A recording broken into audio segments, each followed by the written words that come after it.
Good evening, everyone. Welcome. You are now at the 11th webinar, attending the 11th webinar of season 11 of the National Humanities Center's Humanities in Class webinar series. I am, of course, Mike Williams. I'm Vice President for Education Programs here at the NHC. And as always, I take a moment of gratitude to let you all know that it is indeed a pleasure and an honor to be here with you all. I sincerely hope that you all are doing well, that you've had a remarkable start to your week. I'll let you all know that I have been looking forward to this webinar for some time now. I was fortunate to meet Dr. Taylor last April at the Africana Digital Humanities HBCU convening down in Atlanta, and I attended her presentation, and I've just been looking forward to have her connect with all you all tonight. Again, thank you for taking time out of your schedule. We had over 1,800 people registered for tonight's session, and so we're going to dive right in. Tonight's session is entitled Restorative Digital Humanities, Oral Histories, Cultural Memory, and Justice-Centered Pedagogy. Our leader for this session is Dr. Toniesha L. Taylor, Professor of Communication Studies and the Director of the Center for Africana Futures at Texas Southern University. The National Humanities Center is located in Durham, North Carolina, and for 48 years we have supported the best in humanities scholarship and humanities education. We are, in fact, the only private nonprofit institution devoted exclusively to the study of the humanities. I represent the Education Programs Department, and we serve as a nexus between our scholars and you all, our educators. Our goal is to build those bridges between the scholarly world and your classroom. And we support you all at every single level. Majority of our attendees are at the K-12 level, but we do have collegiate and graduate level educators as well. I'm joined by an outstanding team who's passionate about this work and who are committed to ensuring that our program meets the needs of all our teachers. Service is, in fact, our North Star. I want to take a few moments to highlight some of the events that are happening and have happened at the National Humanities Center. I welcome you all to check us out at nationalhumanitiescenter.org. If you navigate to the main page, you'll see from left to right. We always include a panel of about our featured research, forming and transforming communities, which is the recent feature. But we highlight the research of 26 fellows whose projects examine the ways communities, whether created through proximity or shared experience, are formed and transformed in response to crisis. Scholars have included Asa Eager, Grace Elizabeth Hale, and Patrick McKelvey. In the center panel, held recently at the World War I Museum in conversation, How to Disagree Agreeably, this event brought together the progressive Dr. Cornel West and conservative Robert George, who are in fact good friends and are united by their interest in great thinkers from the past and by their commitment to lively, respectful debate or conversation on the questions that matter most. The recording is available on the World War I Museum YouTube page if you're interested in checking that out. And in the third panel, the 2026 Being Human Festival, in partnership with Humanists and humanities organizations across the country, the NHC will stage Being Human US from April 18th to May 2nd, 2026. And Being Human this year will feature a range of public humanities events.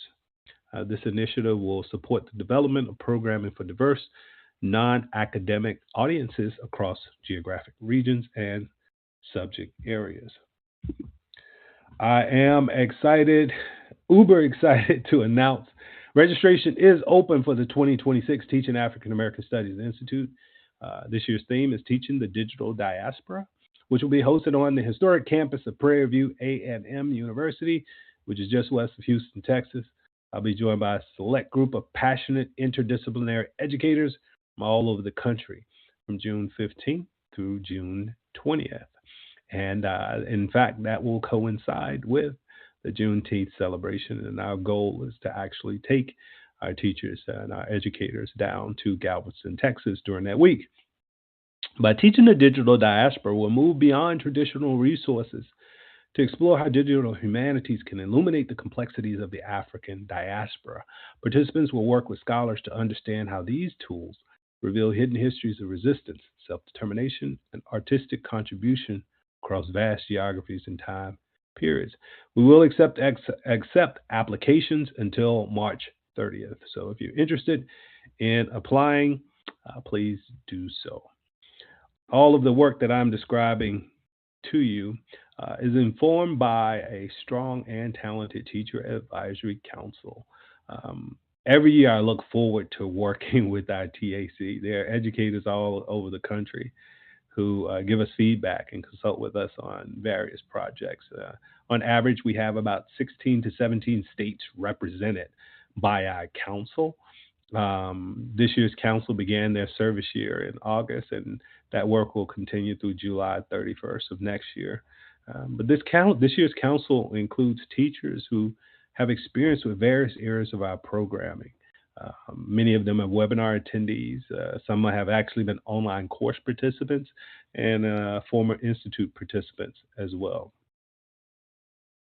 If you or your colleagues are interested in checking out past recordings or past webinars, please navigate to our webinars in the landing page and follow the webinar archives link to our dedicated YouTube page where you will find our past recordings. Again, we're on season 11, and so you'll find over right at 10 years of content of webinar material that you can use.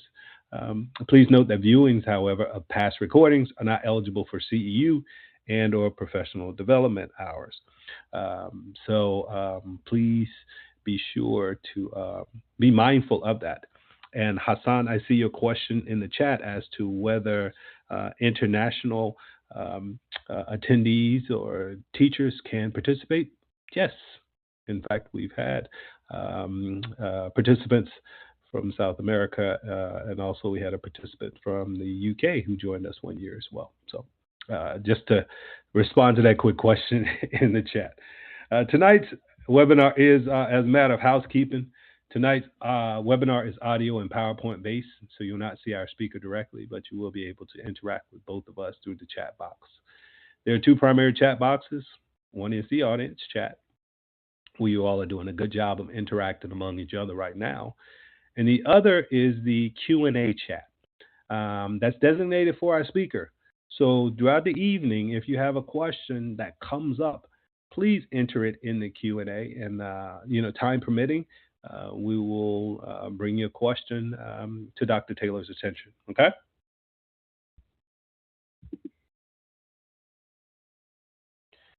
Thank you for joining us this evening. You are attending the webinar entitled Restorative Digital Humanities, Oral Histories, Cultural Memory, and Justice-Centered Pedagogy. Our leader for this session is Dr. Toniesha L. Taylor, Professor of Communication Studies, Director of the Center for Africana Futures, Texas Southern University. We also have Kendra Radcliff and Trey Smith, who are members of this year's Teacher Advisory Council, who will serve as our TAs for tonight's session. They will be and have already been active in the chat. Kendra and Trey, is good to quote unquote see y'all, but they'll be active in the chat, sharing their thoughts and resources and asking questions.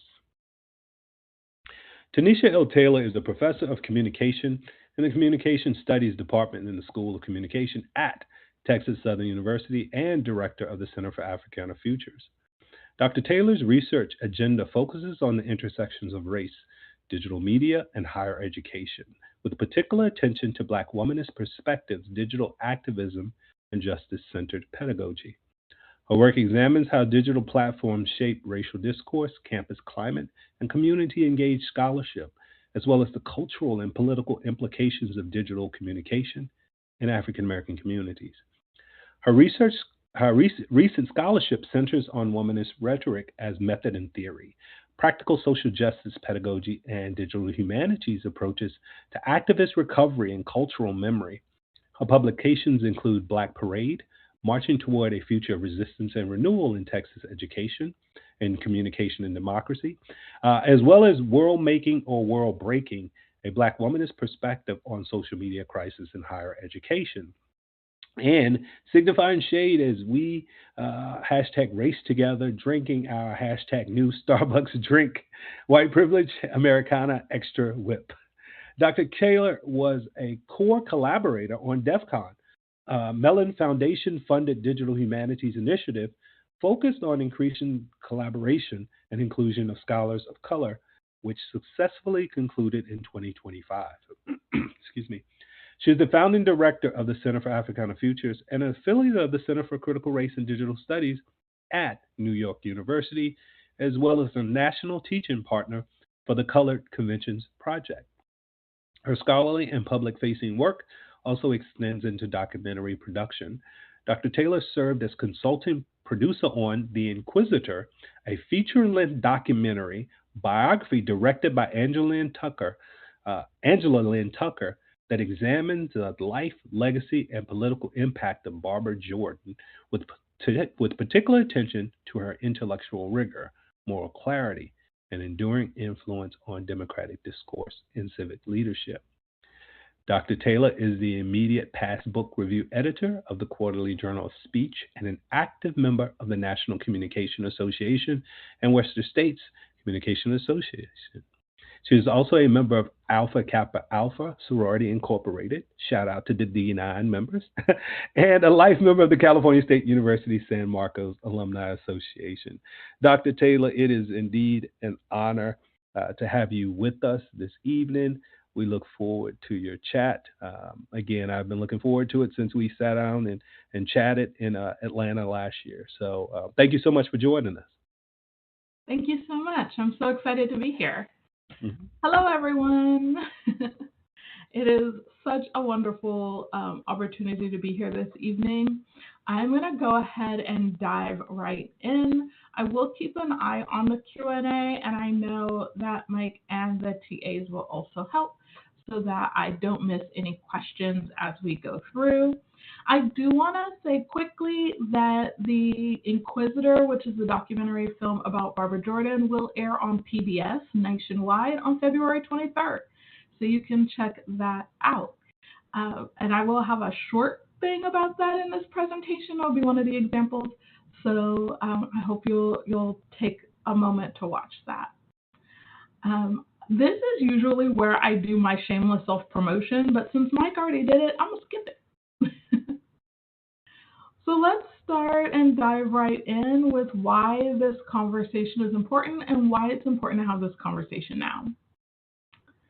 So the purpose of this conversation is really for us to think about three things: digital access versus justice, archives and healing, and the idea of memory work. So let's start with digital access versus justice.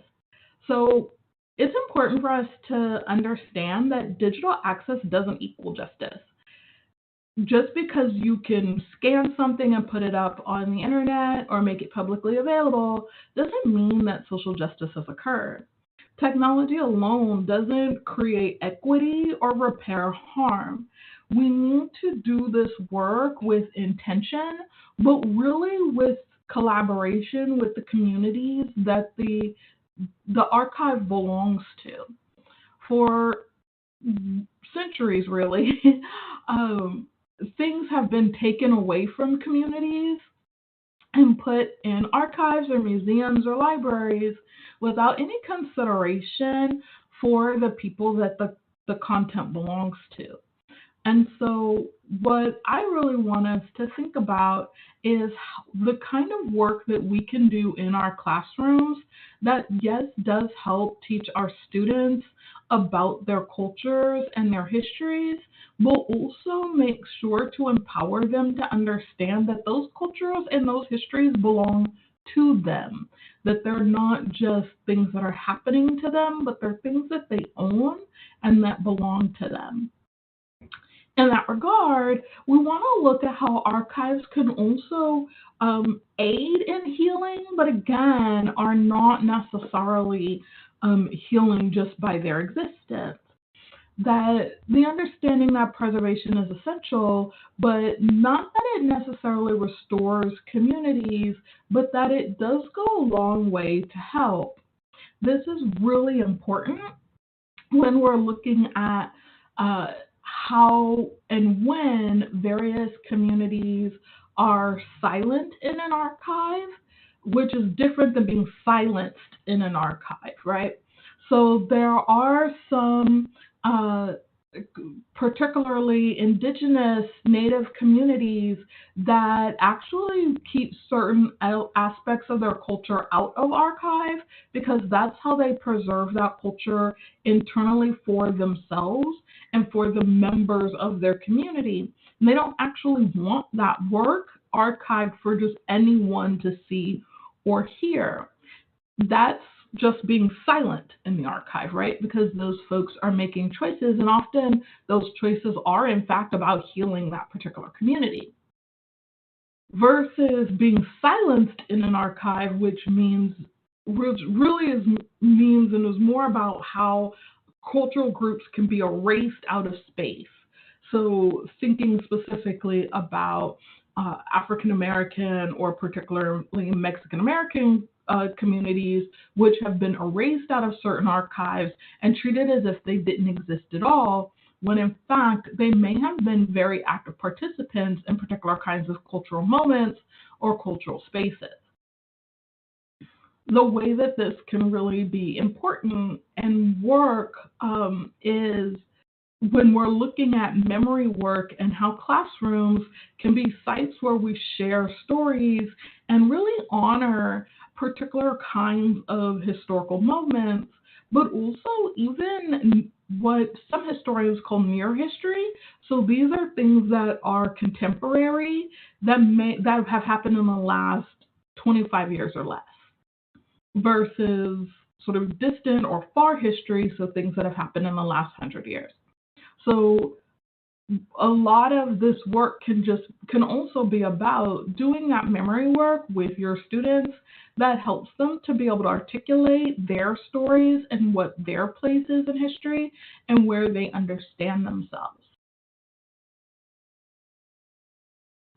So for me, I'm really interested in restoration as a pedagogical practice.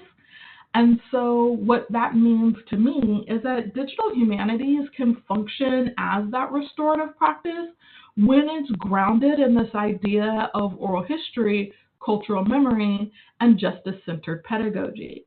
Oral history is something I have loved ever since I was a little kid. I grew up in San Jose, California, and one of my first history projects was an oral history project when I was in 3rd grade.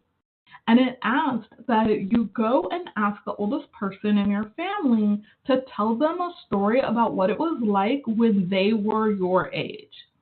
And I went to both of my grandmothers who lived in the Bay Area as well and asked them what life was like during their time when they were my age.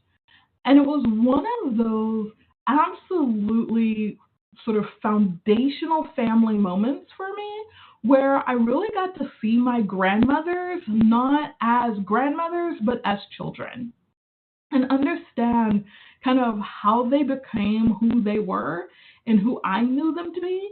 It helped me also to understand that they weren't always grandma age, which can be really wonderful, right? And it also helped me to get some perspective on what the world was like before I came to it.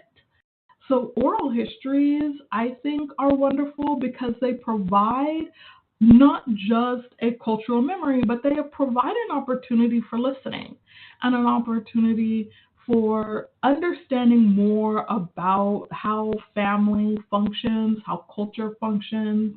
It's a great way to learn about the politics of a community or art or music or whatever it is that oral history is about. It's also an opportunity, often, especially in exercises like that, that allow families to also have a conversation about what a family wants to share and what a family doesn't. So what are our family stories that are stories that we only hear inside of our own families? And then what are those stories that actually connect to the larger community? This is particularly interesting when we think about cultural memory. Cultural memory is really just a set of stories that we all keep telling in order to remember who we are, where we're from, what is important to us, in order to understand our values and what a culture is or isn't. Cultural memory is a way for us to really sort of clarify who and where we are. When we're thinking about this in terms of justice pedagogy, what we're really thinking about is what is the way that we center a justice-centered space that allows us to teach equity and humanity within our cultural space. So what does that look like? What counts as justice in this space? And what allows us to really participate with one another, particularly in a diverse community. So here I want us to also kind of look at this guiding question. What does it mean to design humanities work that restores rather than extracts?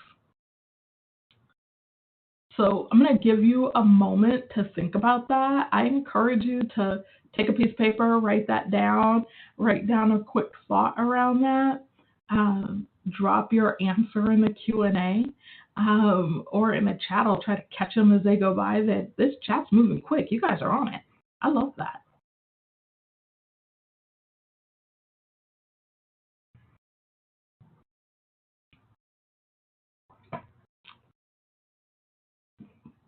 I love that I'm seeing some statements about cultural memory. So yeah, traditions are part of cultural memory.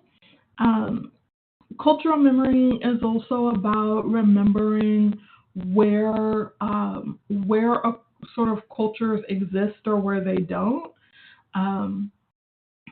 This also allows us to think through sort of cultural memory rather allows us to think through also what might be parts of sort of larger culture and what things are regional culture within those overarching cultures, which is really wonderful.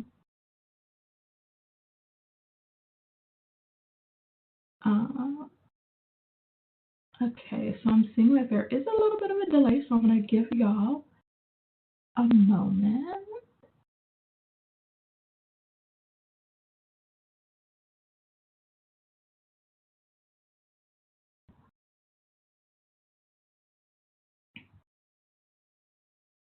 So when we think again about what does it mean to design humanities work that restores rather than extracts,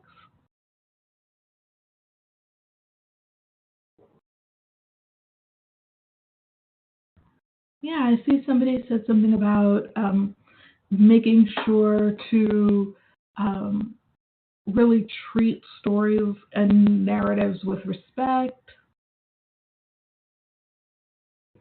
creating projects that validate lived experience. Yeah, keeping traditions going and respecting cultural difference, amplifying historically ignored or missing voices and centering them when seeking information. Absolutely. Yeah, so all of those things are part of what we really want to make sure we're doing when we're thinking about designing these kinds of projects. And I purposefully say design because I spent the day teaching my colleagues here at Texas Southern about how to design our LMS. Here we use Canvas. And I spent the evening last night talking to my students about designing, my graduate students who are my masters in the Masters in Communication program, about designing research. I use the word design here because designing is intentional, and it requires us to think about the choices and the decisions that we're making, about how we're creating these spaces, and understanding that we're making intentional choices. And those choices or those decisions are not something that are, or should not be something that's arbitrary. And they're not something that are happening outside of ourselves, right?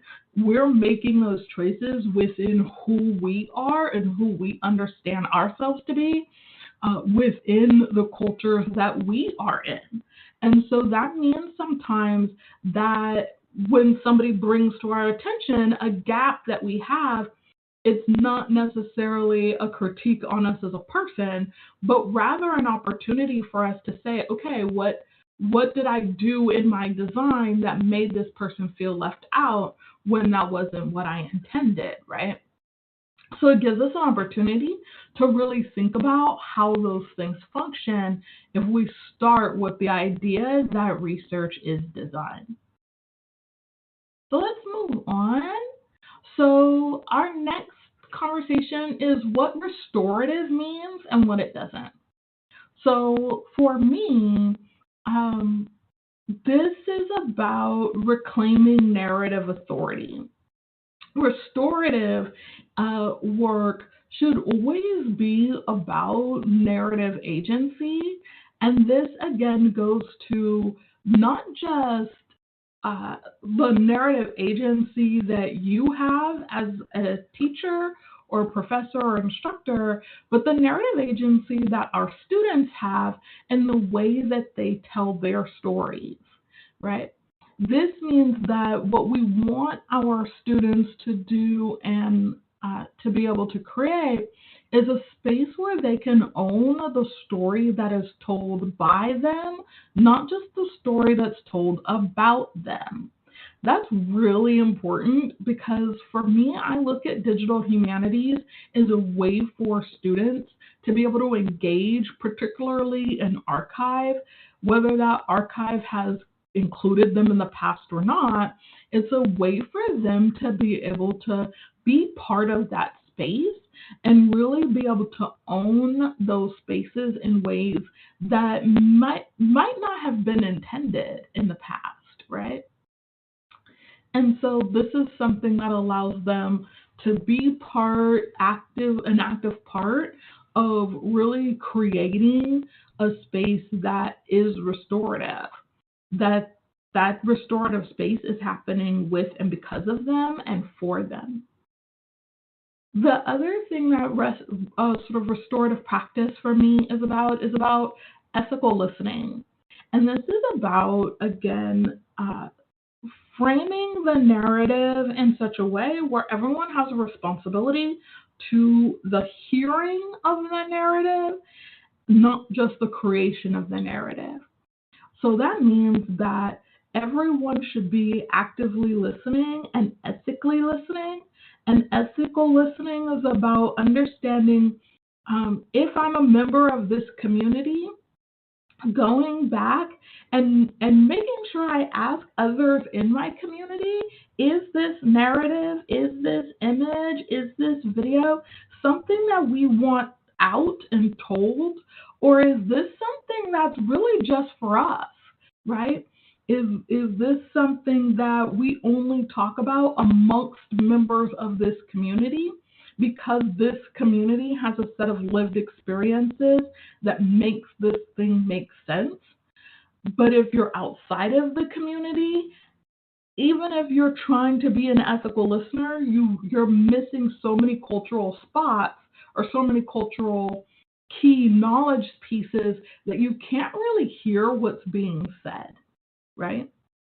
And so it's our responsibility to really, as part of this sort of practice of ethical listening, is to also say, hey, is this something that should be out in the world for everyone? Or is this something that should only be in the world for the people who can actually listen? In communication classes, we talk a lot about the difference between listening and hearing. Listening is something you do with intention. Listening requires that you not just hear the words, but you understand the meaning of those words and the cultural space that they exist within. So often we talk about how you can say things in a way that makes perfect sense to one culture. Another culture hears that thing, but it doesn't make sense to them, right?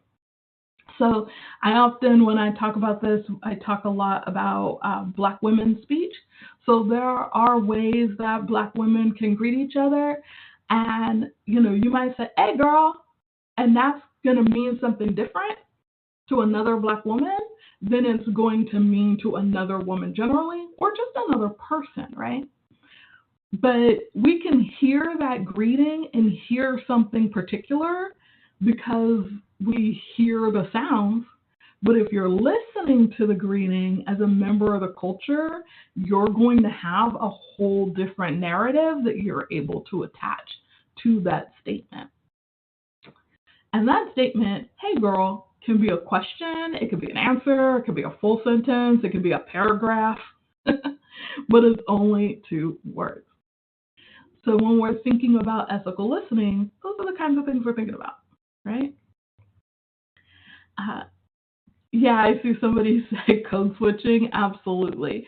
This is something that we all do it, and we all do it within our cultures, especially Black and brown cultures, but really all cultures do code switching.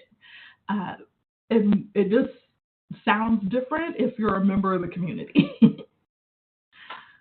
Our third thing that restorative does, and what restorative means to me, is a community accountability. We're all should be accountable to the communities that we belong in. And community accountability is cross-sectional. So it's whether you are whether we're talking about gender, we're talking about sexuality, we're talking about race or ethnicity, we're talking about national community, state community, city or county community, right? We cross communities and we're intersectioned in our accountability to those communities, right? So I am an African-American woman who grew up in the Silicon Valley, specifically in San Jose, California. And I have a responsibility to my community, to my gendered community as a woman, to my ethnic or cultural community as African-American. But I have responsibility as we're heading into the Super Bowl to my Bay Area community, right? I grew up a 49ers fan. I could live in Texas for the entirety of the rest of my adult life, and I will not cheer for a Texan. I don't understand it. It makes no sense, right? But we all have a community that we're accountable to. And some of those can be sports communities where we might shift in our accountability. Some of them might be more closely held worldview-based communities like religious practice or ethnicity that allow us to be accountable to people on a variety of different ways. And when we're talking about what it means to be restorative, we're really talking about how we can be accountable to those communities in a variety of different ways and what that means for the ways that we're going to be able to move forward. Ultimately, this idea of restoration or restorative, when we're sort of putting these things together, narrative agency with ethical listening, with community accountability, is really all about a methodology of care. The idea here is that we are caretakers and carekeepers of not just our communities, but the practices within them. And that especially if we're an ally of particular kinds of communities, we want to make sure that we are in care of our community, but we're also in care of those communities that we are situated alongside or in community in allyship with. And so our method of care is one that looks to restore the relationships that we have if those relationships have been harmed or if those relationships have been ignored in the past or silenced in the past, we want to make sure that we're taking care of these archives and these practices in a way that allows us to continue to restore and not add more digital harm. So restorative is not neutral digitization. This is a big deal to me. I will admit.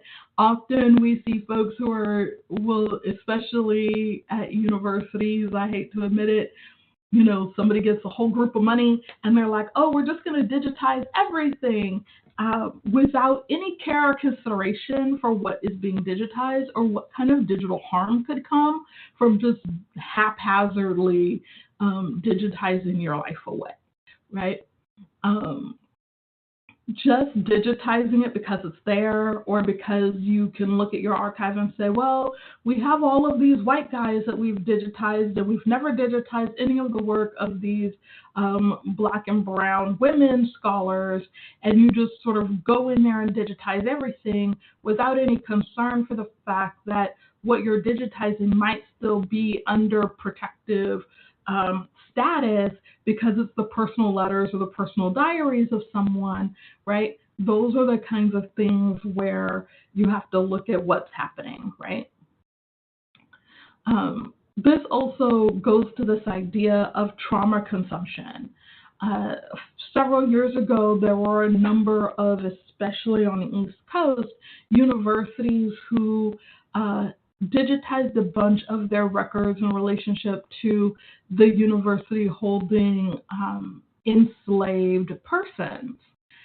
And this work that was digitized, or these archives that were digitized, just became about consuming trauma and consuming the trauma of Black folks rather than about sort of restorative ideas around how this work could be digitized and contextualized within a sense of community accountability and telling a story about how holding people in bondage allowed for the building of some of our country's most prestigious universities. So there was no narrative told around it. It was just thrown out there for people to consume and make whatever story around it that they wanted. This sort of leads to the next thing about representation without context. Often, these three things sort of lead into one another, right? First, you have this sense of just neutral digitization. We're just going to digitize everything. And then it becomes sort of this trauma consumption narrative around it because we just threw it out there without any kind of representation, with no context. It was just out there and out there, right? Often this means that institutions are left having to pick up the pieces in a huge struggle instead of going with intentionality to begin with, right? This, at the bottom of this, is often this idea of technology-first pedagogy, so which kind of comes from we have it, so we should do it. Which is always a horrible idea for humanity. It almost never leads to good.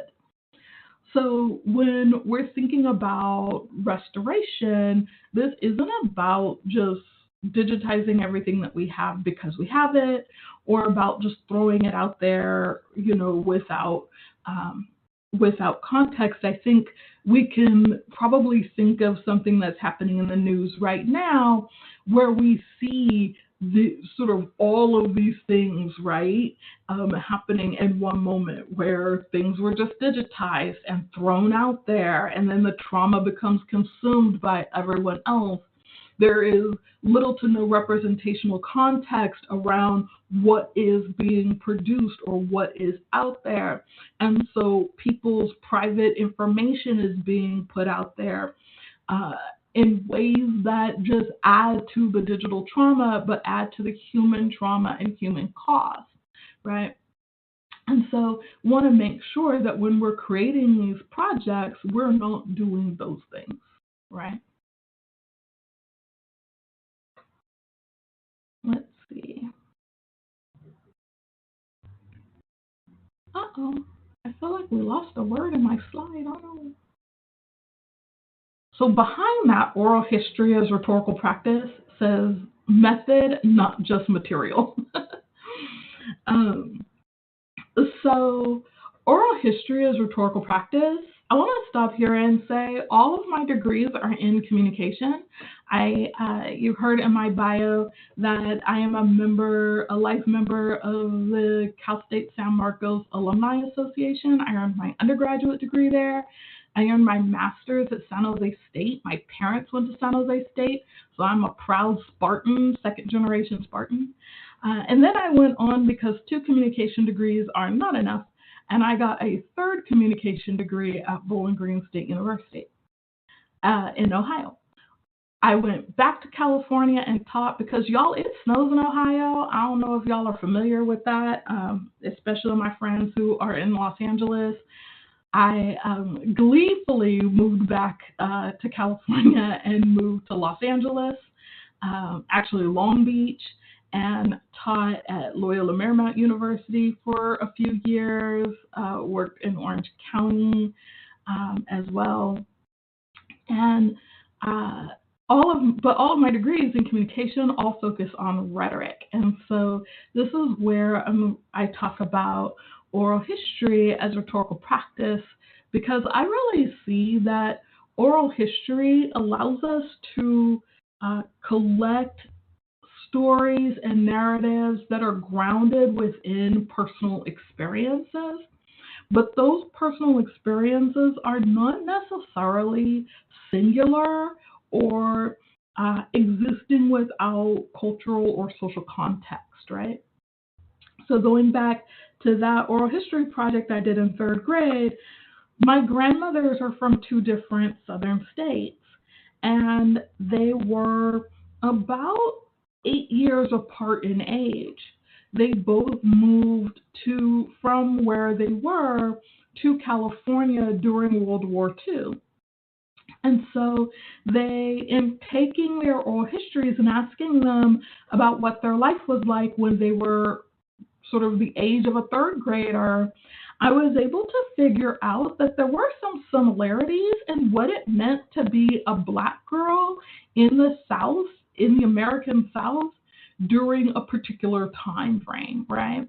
Because even though they had individual stories, their stories allowed me to understand what Black girlhood was and what Black girlhood still was, because there were things that they said about their experience when they were the age of a 3rd grader that were things that I understood and that I felt and that I was experiencing as a 3rd grader in California decades later. So oral history as rhetorical practice allows us to see how stories shape meaning, power, and possibility. These are things that allow us to think about sort of the relational practices of how stories function within cultural space in order to move cultures forward. Culture is not a stagnant thing. Cultures move, right? They move as people move. They move as people grow, as people pass on and become ancestors, as people maybe move to different countries or different spaces, right?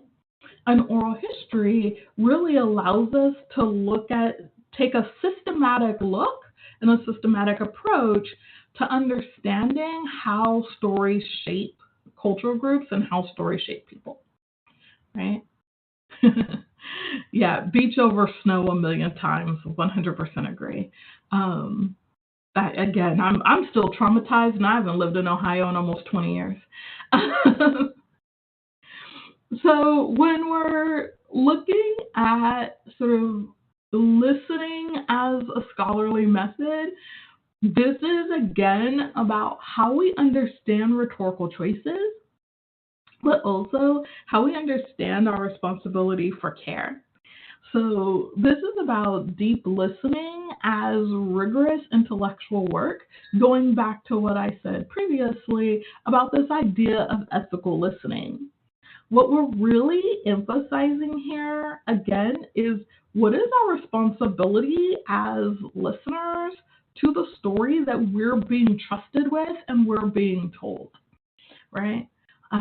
This means that what we want to make sure that we're doing is understanding the position of a story within the larger cultural space and how those stories match or maybe don't match with other cultural stories.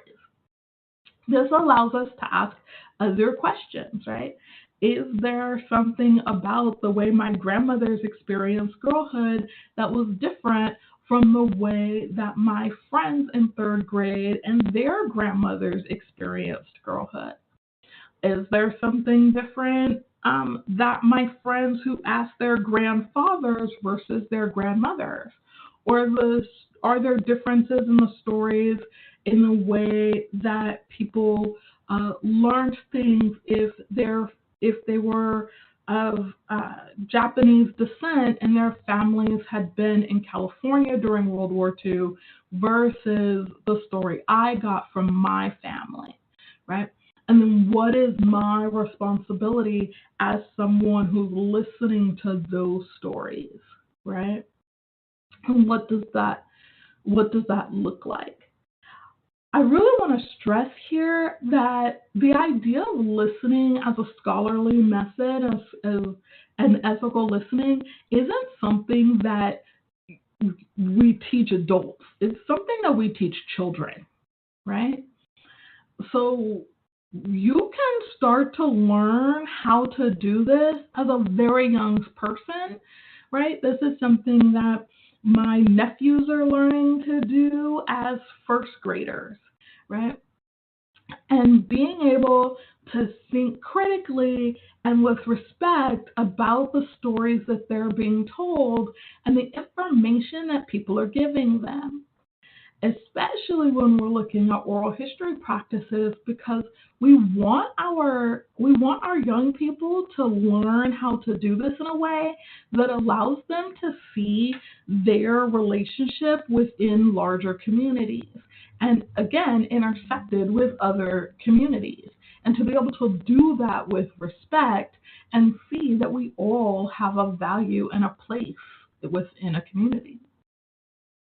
This allows us to go through to our last thought here with cultural memory, and the idea that cultural memory is political work. So here we want to think about the fact that memory is always contested. It's always constructed and it's always evolving. Like I said a few minutes ago, cultures aren't static. They're constantly moving and constantly shifting, which means that memory is something that's always being pushed on or prodded on. Memory is often something that can be reset, right? Because we might have things that we were okay with that might have been fine 10 years ago that are not fine now, right? Particularly, I often tell people to think about what your family might have been okay telling as a story when everyone in the story was a child, but now that everybody in the story is married, they might not really want you to tell that embarrassing story anymore, right? Because as an adult, it doesn't feel good, right? Now, it might also be that actually, as an adult, that story, while it might have been a little bit embarrassing when you were a kid, when you put the bowl on your brother's head and cut bangs, that's embarrassing. But as an adult, if he has less hair now than he had when he was a child, that might not be a story he really wants you to tell, right? It's still a cultural memory. It's a memory that the family has, but it's not necessarily a memory the family wants to share. So that's sort of a lighthearted way of thinking about it, right? A more politically contentious way to think about the same thing are sort of what we're seeing around sort of various types of sort of humanities education bans around the country, which are really targeting civil rights work, and the pictures that are attached to things like when people were standing outside of schools in Alabama and Arkansas and Mississippi protesting school integration. There are some that don't want to see those pictures out there anymore because you can see and recognize exactly who is in those pictures. And for some families, they don't want to deal with the fact that their ancestor, living or passed on, is one of the people in those pictures. So memory becomes contested because while that might have been where they were when they were young, they might feel that they've redeemed themselves since. And so is that always the way they want to be remembered? That's why we want to think about how cultural memory is political, and again, going back to what's our responsibility for showing or archiving things, and why it's important to do that within context, right? It doesn't mean that we erase those pictures, but it does mean that maybe we need to put a little bit more context around those images than we previously had placed. And that is where we sort of look at the evolution of how those memories function. Again, memory is not static, but it is always made in the way that we tell those stories. So as we kind of round out to this last part of my conversation today, and we're going to talk a little bit about ways that you can use all of this in the classroom, we're going to talk a little bit about tools and the values that tools carry. So tools like technology, like these projects, right, are not agnostic. They all have some sort of value that they bring to the space, right? Digital tools shape circulation and meaning, which means that pedagogy must be led by technology, but not subservient to it, right? And so what do I mean by that? Digital tools shape circulation in ways of access, in ways of when we think about sort of how value is assigned to particular kinds of images, right? A number of you are from Los Angeles Union School District. And what you probably know more than anyone is that the school district you're in can matter a lot for the kinds of tools or projects that you can use, right? Or even the kinds of storage space that you might have.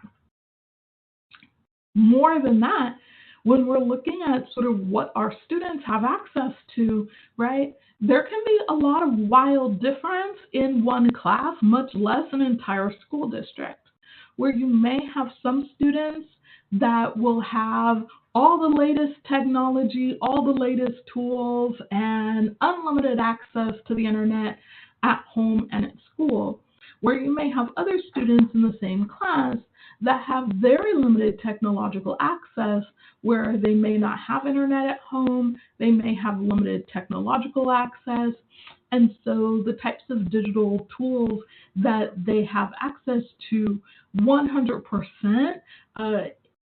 sort of limit or are kind of betray their access to cultural knowledge because they can only look at certain things during certain times of the day or on certain types of devices.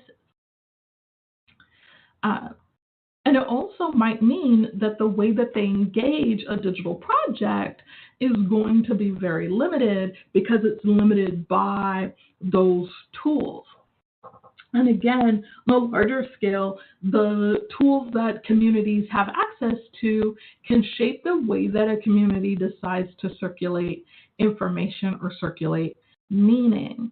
And so these are the kinds of things that we want to think about when we're thinking about what kinds of stories we want to tell and how those stories can be amplified and circulated, but also how we assign meaning to them, right? And where they live and how they function. When we're thinking about our pedagogy, we want to think about our pedagogy in terms of those tools and what that access is. So how many of our students have access to a good computer or a tablet? Do we have more students that have multiple devices that they can access? So they might have a computer at home as well as a tablet at home and at school, and they have a laptop and a smartphone. Those students are going to be able to tell different stories, right? Because they might all be using the same software, but the software functions differently on each one of those devices. I often talk about this in terms of the fact that, again, going back to the fact that I grew up in the Silicon Valley, my parents went to college, my dad really loved computers and computer programming, and so I learned to code when I was 4, which means now I can code in multiple languages, right? I don't code as much anymore, but it is something that I can do, which means that I can tell a story differently because I understand the coding language that helps the software move. That's different than my students who didn't learn coding in school or otherwise, right? And so when we think about sort of the kind of pedagogical choices that we think through, we want to think about sort of what is our understanding of technology and how is that maybe the same or different from our students, right? So because I learned to code when I was 4, that means obviously that I had a computer at home, right? Because I learned to code before I went to pre-K.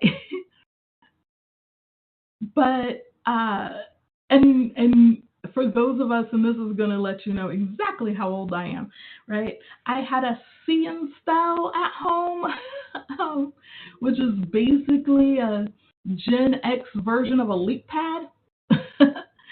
And having that kind of technological access early means that now as a professor, I can look at my students and be able to, if I'm doing this ethically, I should be able to help them learn through technological paces in a way that helps them to create and circulate stories within a digital space in particular kinds of ways, right?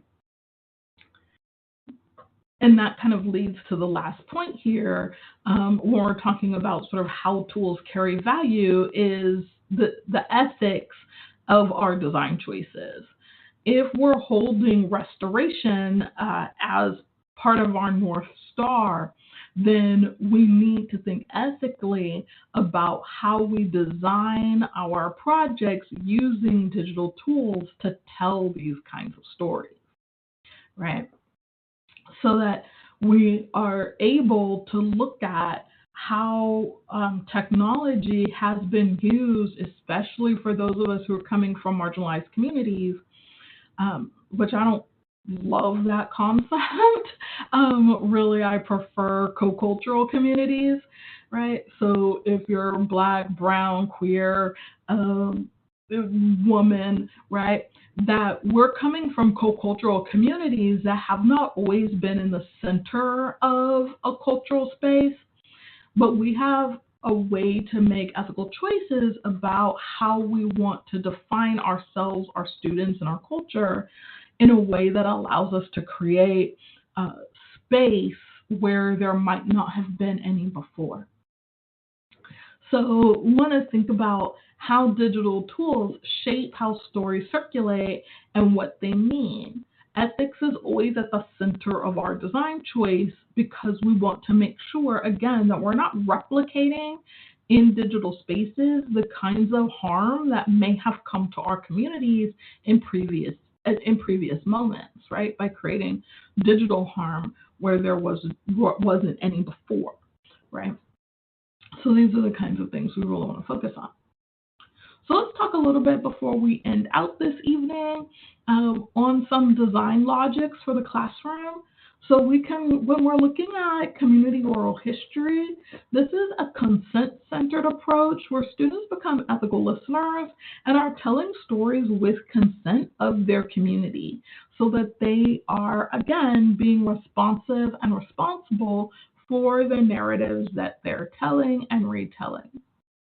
This allows our students to really, again, become part of the space and taking responsibility for what it looks like to be ethical listeners and be full active participants within their communities and cultures. One of the community oral history projects that I've done recently, which we've taken down to do some redesign, is the Prairie View Women's Oral History Project, which was done when I was a faculty member at Prairie View A&M, which will be expanding to include other HBCUs. But there are a number of other oral history projects that you can see around the country that give you an understanding of what this sort of student-centered approach looks like. There was a project that is both an oral history and a narrative mapping project, which I believe may still be up, and this is from my Digital Ethnic Futures colleague, Jamela Pugh, who was at Northridge, I believe. Was she at Northridge or was she at Fullerton? I believe she was at Northridge. I feel like I need to double check that now. But she had a project that focused on mapping sort of the Black community in Orange County. She was at Fullerton. And the project that she did there was called Mapping Arts OC, that really allowed folks to look at sort of how the sort of landscape of Orange County has changed over time, but looking specifically at the engagement between Black, Latino, and Asian communities, and really focused on sort of Black communities and where they sort of existed or moved to throughout sort of a 60-year time frame. So when we're looking at sort of narrative mapping, what we're looking at is how story is anchored by place. This really is about allowing for those stories to be told and give your students some grounding for what was there or isn't there anymore, and how that tells a story about a community and where a community exists. The third kind of project that you can do that's classroom-based is really looking at a classroom archive. So this is where you are, as a class, having some shared authority over what metadata is being told. There's a narrative that we tell in the metadata, in the descriptors, in the tags, that is valuable as well, especially with our older students, with high school students, and with college students. This can be a really exciting conversation as we start to talk to them about how meaning is assigned, again, looking at those ethical choices that people are making, about how you tag something. Right? If you're using natural language tags, right, which are those tags that might happen sort of in the community, what do those tags look like? Do we want to tag everything with every possible word, or do we want, again, to leave some of those words that are specific to the community out, because those are words that only members of that community should know, use, or function within? And so these are a classroom archives activity allows us to kind of see ourselves, both the teacher, the instructor, and the students as authorities who are making particular kinds of research design decisions, and what that means or what that looks like. Okay, so what do I hope you take away from this entire conversation as we prepare to have some time for Q&A? So get those questions ready because we're ending it out here. So this is what I hope that as educators, you can take back into your classrooms and really start thinking about what you can do maybe as early as tomorrow, right? Or the next time you're sort of thinking through some activities and some possibilities. Um, so I really want you to be able to think about how you can translate theory into practice here. And so I have 5 takeaways that I hope will be useful. So one is to begin with relationships.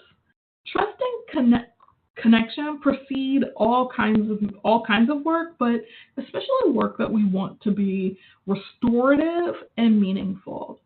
If you are not a member of a community, you need to find and create trusted, connected relationships with people who are in that community. Um, if you don't have those relationships, then start with the relationships in the community that you're a part of. And because if you can start there, then often those relationships will be seen as a bridge towards other relationships. So start with creating trusted connection and trusted relationships that are meaningful and not surface. You don't want people in the community to be thinking that you're just making this relationship with them so that you can extract cultural value out of them in order to do a project, right? You really want there to be a meaningful connection there that is about more than the project and really is about creating a cultural space where everyone's stories and narratives have value, and where there is the sort of the expectation of human interaction. Number 2, treat students as knowledge producers. They bring expertise, not just questions. Our students they know so much, and they know things they don't realize that they know at all grade levels. And so you really want to make sure that you're treating them as the knowledge producers that they are. And this means that we're teaching them, again, how to critically engage information, but to be ethical listeners that are really focused on asking and answering questions in ways that are designed, are systematic, are responsive and responsible, and are sort of owning their knowledge and their expertise in ways that gives them confidence in order to participate in these projects more fully. Number 3, design against extraction. Build reciprocity into every assignment. Don't just go and take. Nobody likes a taker. Takers are mean. Right? You want to build your community so that you're building community, right? You're not just dropping in, doing an assignment, and then skedaddling out at 5 o'clock. You want to be someone, if you're going to do this kind of work, restorative work takes time, restorative work takes trust, restorative work takes reciprocity. This should be a thing where we're doing give and take work, right? We have a project that we're doing in the center called the Hester House Oral History Project, and it's leading to a film as well. Before I could go into that community and start interviewing people and asking them about their stories, I needed to build a relationship with the folks in the 5th Ward of Houston, because I'm not from Houston and I'm not from the 5th Ward. And so they needed to see that I was there as someone who wanted to understand them, but also wanted to share something.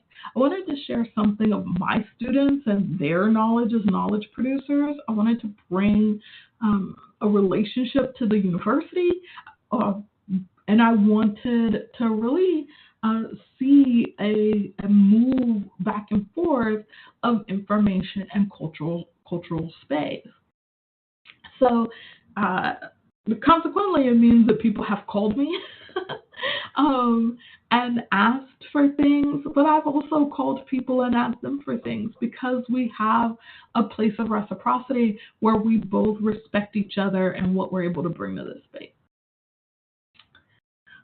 Number 4, archive reflection, not just artifacts. The process matters. It's important to take note of the process, whether you're working with kindergartners or you're working with college students, right? You want to give people an opportunity to write out and think about what this process was for them, how it functioned for them, what they liked or didn't like about it. And I encourage you to think about this not just with your students, but yourself and everyone in the community that's participating in the project that you're building. What do you all think?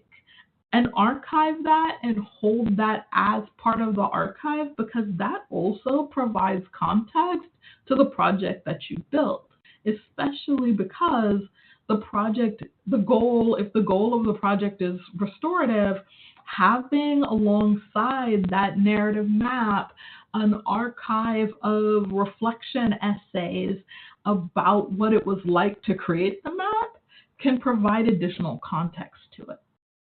It just adds to the cultural memory. And finally, allow incompleteness. We're, especially in American culture, we tend to really want to focus on things being done and things being perfect.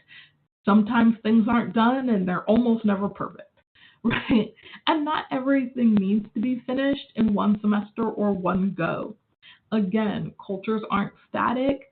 You should look at projects as living, breathing things that can be perfected over time, but not perfect the first time or in any one time. They should get a little bit better every time, right? Particularly as we're looking to tell particular kinds of stories that, again, may have been silenced in the past or ignored in the past. You're not going to rectify and restore all of that in one go. You're going to need to do it over a set of projects and an amount of time. All right, so second to the last slide, we have some questions here that I would love to see some comments and maybe more questions about. So we have 4 questions. We're thinking about what will you restore? What stories are already in your classroom? Who benefits when stories are digitized? How might care be part of our assessment of how we do this? And what would it mean for your syllabus or your LMS if it functioned as an archive? Right? So I'm going to let y'all think about that. You can, of course, ask any other questions that you have of me. I'm going to flip quickly to a slide and then I'm going to flip back to it, back to the questions. But my absolute last slide here just tells you where my work lives. You take a picture of this QR code, you will be able to find more of my research. You'll also be able to find contact information if you want to send me an email or ask me any questions. My website is drtonieshaltaylor.com. You can also find me at the Center for AfricanaFutures.org. Or like I said, if you just click that QR code, you'll be able to get more information as well. So questions, comments, thoughts, feelings, concerns? Thank you so much, Dr. Taylor. And again, everyone, thank you for submitting your questions throughout the evening. And so I'll go through the questions in the Q&A, and if that works for you, Dr. Taylor. Yeah, okay. Patricia's question is she mentioned that she enjoyed what you shared about storytelling. She feels that young people are learning a very different way to storytelling.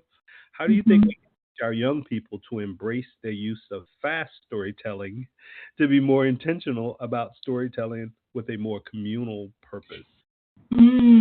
That's a great question. So, our kids nowadays learn to tell stories in 60 seconds, right?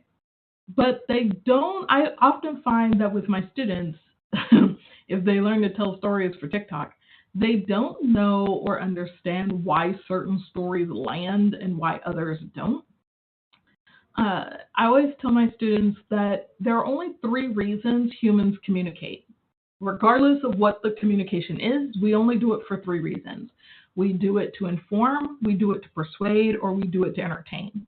Whether I'm talking to my mom, my best friend, a significant other, it doesn't matter. Every time I communicate, I'm talking to people to inform them, persuade them, or entertain them. I can do all 3 at once, or I can do one at a time or a combination of things, right? But that's all we're doing.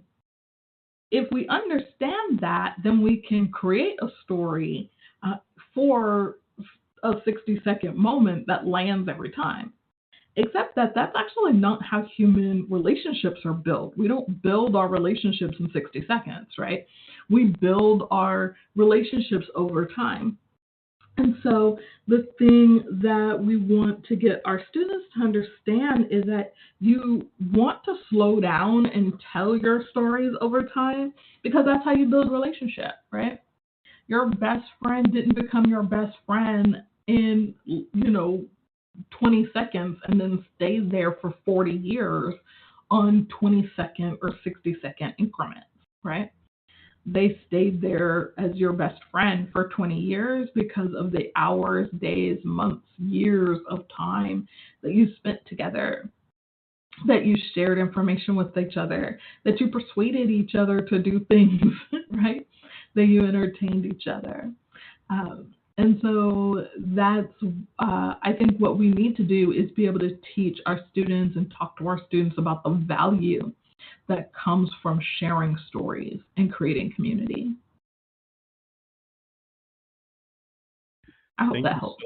Yes, it was very, very helpful. Thank you so much, particularly with the 3 purposes of communication. I saw a Yep, number of things there for that one, so I appreciate it. absolutely. Krisana's question is how do we make more space for oral history in the classroom while also carrying very personal traumas that they may be associated with? Mm, that's also a great question. I Hmm. think one that's important, and I learned this from a colleague of mine who is descendant of family who were interred during World War II, and he always talked about the fact that he named that pain and that trauma in his classrooms so that students would understand that this wasn't history to him, but was something that he could see in his own parents, right? And so I think that's one of the things is, now that doesn't mean that you sort of spill your guts about all of everything that's ever happened to you, but rather you may, part of the healing and restoration may be around telling the parts of the story that are age appropriate, the parts of the story that you want out for public consumption, um, that allow you to kind of show the humanity to the space and to the story. And it also might mean that if you're not ready, then you're not ready and you don't do that work, right? Maybe you ask a colleague or a friend to help do that work if you're not ready to do it. And it's okay. Good deal. Thank you. Thank you. Um, Hassan's question is one of just timing and pacing in the classroom. His question is Mhm. how can educators integrate restorative DH in a limited time course? That's his language, he said, in a relatively limited time period. His courses. It actually Like said, in terms of like a quarter or a semester? yeah, he said semester. Actually, he included it in one semester as well. Thank you, Hassan. Thank you. Yeah, I think that, again, this is about sort of um, making those kind of pedagogical choices. I sort of you kind of have to hit the ground running, as it were, where maybe opening class period, you might have a conversation about what restorative DH is, and how that feeds into your larger praxis as an instructor, and how that's part of maybe your teaching or mentoring or research philosophy, so that it's grounded in something in particular, and so that you're able to then move it forward. Restorative DH isn't something you can start in week 7. It's definitely something that starts in week 1, day 1. Okay. The next question is you mentioned building trust in the Fifth Ward. Can you speak to some of the approaches that you took to build that sense of trust within that community in advance of the work that you were doing in the Fifth Ward? Yeah, absolutely. One of the things that I benefited from is I had run the Prairie View Women's Oral History Project when I was at Prairie View A&M for about 6 years. And so there were a number of former students, but also faculty and staff, family members of my students who had been part of that project and interviewed for that project. So, and this is where I would say it's really important that every DH project that you do is sort of grounded in this sort of restorative ethical listening, because your reputation and relationship to that project will often lead to the next project. So because that was the way that I ran that project, I also ran a project with a colleague at A&M called the Milliken Massacre, 1868 project, and another project called White Violence, Black Resistance with, and my colleague is Amy Earnhardt at A&M. And because we sort of I ran my individual projects with my students, but we ran these collaborative projects with this sort of ethical listening at our center. Years later, when the director of Hester House was looking for someone to help her do an oral history project, she remembered my name because she had heard about me from people in the community. And so that's really sort of how that started. She was really excited to find that I was at Texas Southern because a number of the people that she wanted to participate in the project were Texas Southern alum. And so she knew that because I was at Texas Southern, that would give me a way in that would help sort of build trust faster. And so that sort of was the starting point. And then it was my job after that to go in and sit down and talk with folks. So I didn't go in with like a questionnaire and a camera, right? I went in and my team and I actually went in and had, I think, 4 or 5 meetings with people in the community before we asked anybody a single oral history question, just to get to know people and get to know the community and get to know the stakeholders in the community. We did ask them about like what story they wanted told, what stories they didn't want touched, what were the parts of the community that they wanted to only be Fifth Ward knowledge, right? So there are some things that I was told that I will never repeat because that's not part of the story that they want told, right? And again, being an ethical listener is really important there because they are like, okay, we know she's not going to tell that story because we asked her not to. We asked her students not to. And our colleagues not to. And so that kind of thing is really important. Perfect. Thank you. Mm-hmm. Another question we have is this, can you weigh in on how can more diverse perspectives be amplified on the internet to mitigate the bias that AI has? Amplification of more diverse perspectives. Do you have a recommendation for that? I have a couple.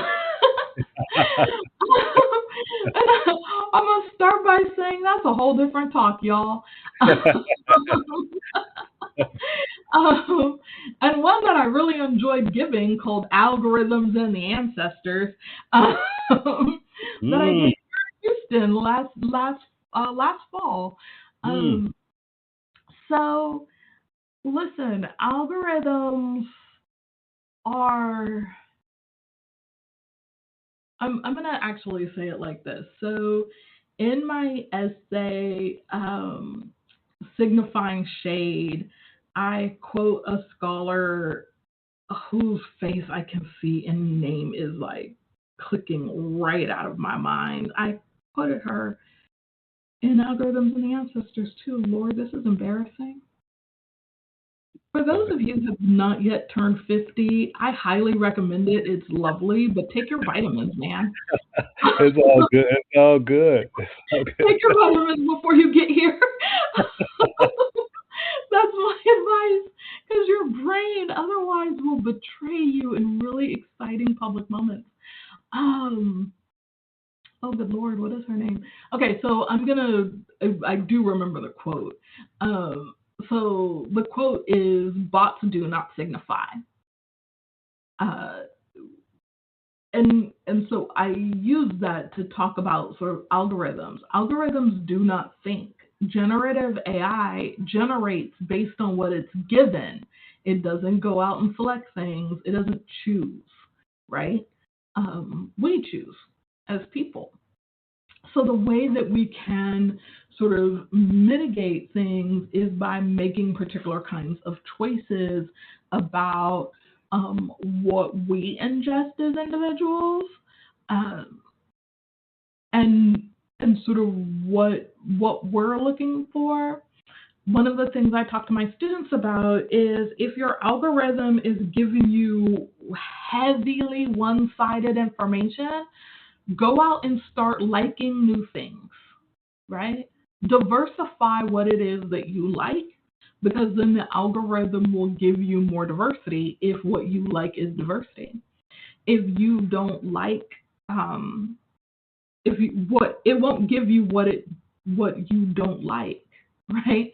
Algorithms and AI are built to really reinforce what makes you happy and reinforce what you say you like.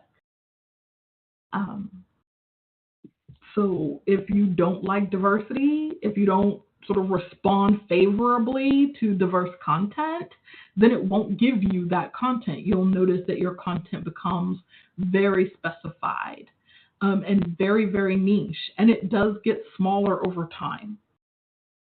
So go out there and like some new stuff. Thank you so very much, everyone.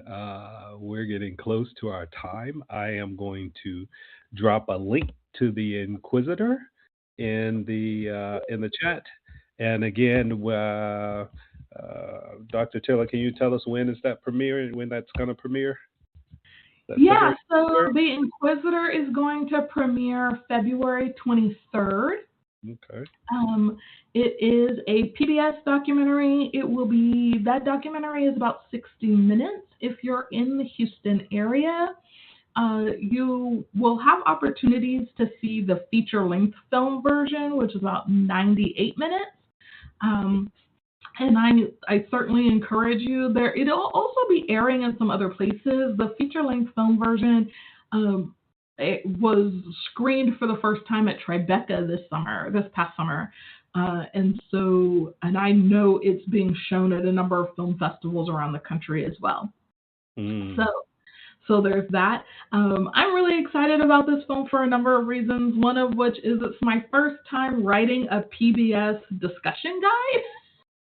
Which is probably like my proudest, now is like one of my proudest publications. Because I've definitely used discussion guides as a student and as a professor, and so I'm a huge fan of PBS in general. So so you can use the discussion guide, show the film to your students. There's a lot of really great information.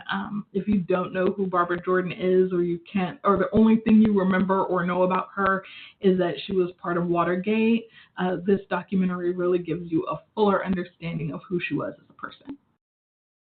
Good deal. Perfect. All right. And everyone, I'm gonna come back to the QR code that's on the screen. So if you haven't had an opportunity, go ahead and take maybe a couple of seconds now to go ahead and either screenshot it or take a photo of it so that you can access all of Dr. Taylor's resources, and get additional information about this compelling and interesting and definitely important work that she is doing. If you will be joining us this summer, you will likely get to meet her while we are, in fact, down in Houston at Prairie View A&M. So, again, another reason to apply to our summer institutes. But thank you so very much for joining tonight's session. We're in Black History Month, and so we're super excited about that. But just so incredibly grateful for the work that you all are doing in your classrooms across the country. And again, you show up here in droves every week. Our next webinar is actually going to be this Thursday. But please continue to follow the National Humanities Center on our various social media outlets at National Humanities and or NHC Education.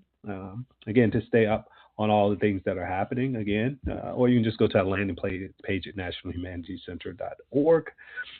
Support the humanities education programs. The NHC education programs provide a bridge between the academic world and the working classroom. Your gift, no matter how modest, can open up a world of ideas for teachers and rekindle their enthusiasm for the subjects they teach by providing the knowledge and the tools that they and their students need to make a difference. As I said before, we will be back here this Thursday. So we have 2 webinars this week. We've been averaging maybe about 1 per week or 1 every 2 weeks, but hey, it's an important week and important topics. So we're going to have Dr. Luis Martinez Fernandez, who's out at the University of Central Florida, who's going to do a session on slavery and resistance in the Atlantic world. And we will be here at 7 p.m. Eastern. If you haven't had a chance to register for that webinar, I encourage you all to do so.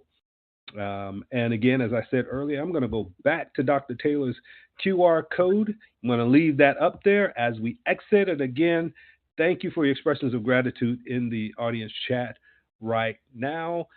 We appreciate just you all, and we have just enjoyed hanging out. And Dr. Taylor, I look forward to catching up soon. I look forward to seeing you in person when we get down to the Southwest. And please know that anything and everything that NAC education programs can do to support your work, we will absolutely be there for it. So thank you so much again for your time. Yeah, we appreciate it. Thank you. It's been a pleasure. Thank you, everyone. You've been wonderful. Thank you. All right. Take care, everyone, and be well. Stay warm.